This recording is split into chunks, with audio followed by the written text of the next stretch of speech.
दोस्तों आखिर कैसे एक बलून बेचने वाले ने करोड़ों की कंपनी खड़ी कर दी, जो कि आज के समय में सबसे बड़ी टायर मैन्युफैक्चरिंग कंपनी है। और साल 2011 से साल 2021 तक एमआरएफ का शेयर प्राइस 12 गुना तक बढ़ चुका था। और एमआरएफ का शेयर आज के समय में भारत का सबसे महंगा शेयर है। और आज इन्होंने इंडिया के टायर मार्केट का 25% शेयर पर कब्जा कर रखा है। और साथ ही ये 65 से भी ज्यादा देशों में अपने टायर्स को एक्सपोर्ट करते हैं और विदेशों से ही इसके 25,000 करोड़ रुपए तक का रेवेन्यू जनरेट होता है। लेकिन अब सवाल तो ये उठता है कि आखिर कैसे एक बलून बेचने वाले ने दुनिया का दूसरा टफेस्ट टायर बनाने वाली कंपनी को खड़ा कर दिया, और वो कौन सी स्ट्रेटेजीज थी जिनके दम पर एमआरएफ ने आज विदेशों तक भी अपना एक स्ट्रॉन्ग प्रेजेंस डेवलप कर लिया है। तो दोस्तों जानने से पहले आज की इस इंटरेस्टिंग वीडियो को लाइक करके चैनल को सब्सक्राइब कीजिए और बेल आइकन को जरूर प्रेस कीजिएगा। तो दोस्तों ये साल था 1979 जब एमआरएफ का official name Madras rubber factory रखा गया, लेकिन इससे भी पहले इस कंपनी का नाम मैंसफील्ड टायर एंड रबर हुआ करता था। और साल 1956 के लास्ट क्वार्टर से इस कंपनी ने टायर बनाना शुरू किया था। लेकिन ये कहानी शुरू होती है आजादी से पहले। जैसे कि दोस्तों हमें पता ही है कि भारत को आजादी कितनी मुश्किलों से मिली थी और लोगों से छोटा बड़ा जितना भी हो पाता था वो आजादी की लड़ाई में अपना पूरा कंट्रीब्यूशन देते थे। और ऐसे ही एक बैंक और न्यूज़पेपर के ओनर अंग्रेजी हुकूमत के खिलाफ अपने न्यूज़पेपर में छापा करते थे एंड उनके इसी काम को देखते हुए हुकूमत ने उनकी पूरी संपत्ति को जब्त करने के साथ उन्हें 2 साल के लिए जेल में डाल दिया। दोस्तों ये इंसान कोई और नहीं बल्कि एमआरएफ के फाउंडर KM ममेन मप्पीलाई के फादर थे। एक्चुअली दोस्तों ममेन केरला के क्रिश्चियन फैमिली से बिलोंग करते थे और वो बचपन से ही कभी भी बड़ा सोचने से नहीं डरते थे और उनकी यही क्वालिटी आगे चलकर उन्हें कामयाब आदमी बना देती है। दरअसल दोस्तों जब उनके फादर को जेल में डाला गया था तब वो मद्रास क्रिश्चियन कॉलेज में अपनी पढ़ाई पूरी कर रहे थे और इसी इंसिडेंट के बाद उन्हें काफी मुश्किलों का सामना करना पड़ा और बाद में उन्होंने कैसे भी करके कॉलेज से ग्रेजुएशन कंप्लीट किया और अब उनकी फैमिली की सारी जिम्मेदारी उनके ऊपर आ चुकी थी। अपने शुरुआती दिनों में वो मार्केट से बलून खरीदते और उनमें हवा भरकर पब्लिक जगहों पर बेचना शुरू कर देते हैं और इस काम से उनका और उनकी फैमिली का बहुत ही मुश्किल से गुजारा हो पाया करता था। लेकिन वो तो इससे खुश ही नहीं थे क्योंकि वो तो कुछ बड़ा करना चाहते थे।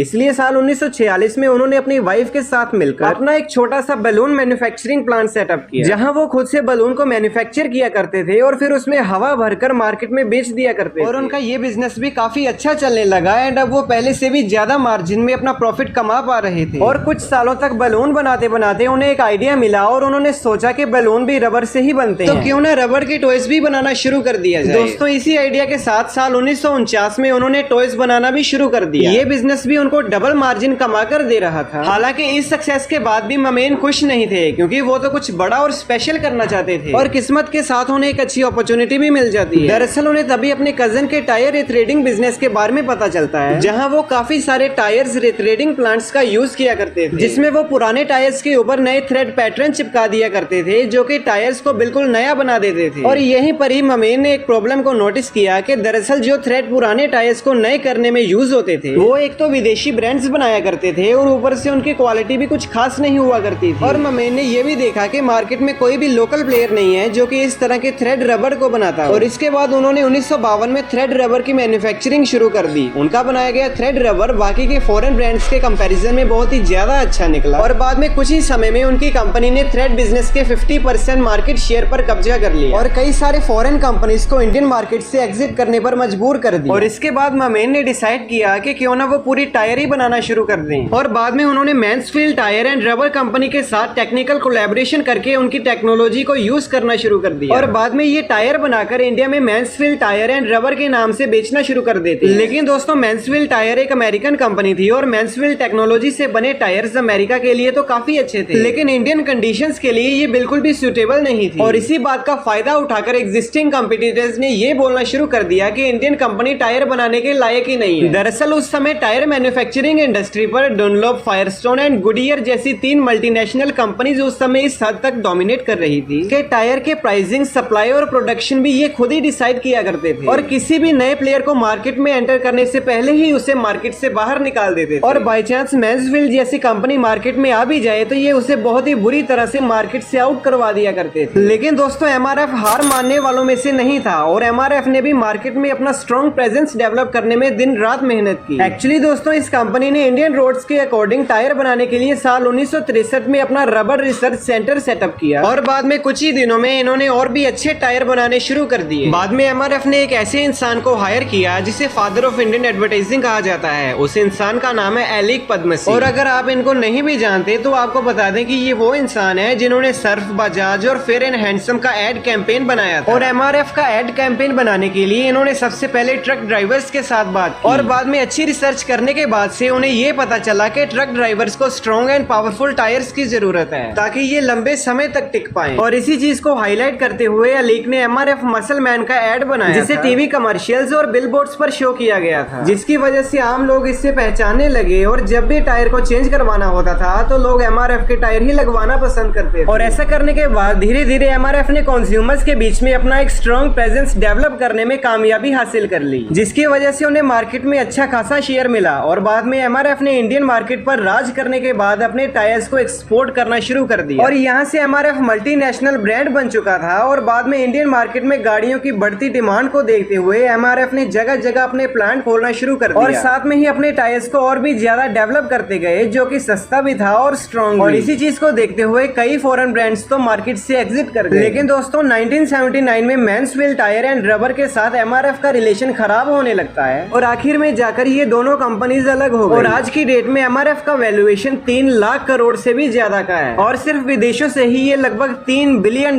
यानी कि 25,000 करोड़ का रेवेन्यू जनरेट कर पा रहे हैं। और इसी के साथ दोस्तों आपको आज ये वीडियो कैसी लगी हमें कमेंट करके जरूर बताएं और साथ में ही आज की इस वीडियो को लाइक करके चैनल को सब्सक्राइब कीजिए और बेल आइकन को जरूर प्रेस कीजिए। बाकी अगर आप जानना चाहते हैं कि आखिर सभी इंडियंस सर रतन टाटा को इतना क्यों पसंद करते हैं और आखिर कैसे आज के समय में टाटा इतना बड़ा ब्रांड बन चुका है, तो आई बटन पर दिए गए वीडियो पर क्लिक करके वीडियो को पूरा देखें।